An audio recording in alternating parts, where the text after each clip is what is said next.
మనిషిలో ఎప్పుడు ఇద్దరు శత్రువులు ఉంటారు. ఒకడికి హితశత్రువు అని పేరు, ఒకడికి అహితశత్రువు అని పేరు. హితశత్రువు అంటే చాలా చక్కగా ఉన్నట్టుంటాడు, ఎంతో బాగా కూర్చున్నట్టుంటాడు, మనతో ఎంతో మంచిగా ఉన్నట్టుగా ఉంటాడు, కానీ పాడు చేసేస్తాడు.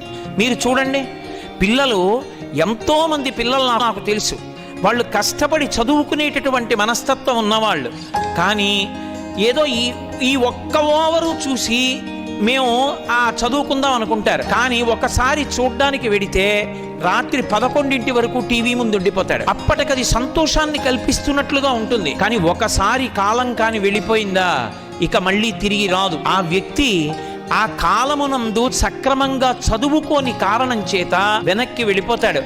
కాలాన్ని ఒక్కసారి దుర్వినియోగం చేసుకుంటే ఆ వెనక ఎన్ని ఇబ్బందులు పడవలసి ఉంటుందో ప్రత్యక్షంగా అనుభవించిన వాళ్ళకి తెలుస్తుంది.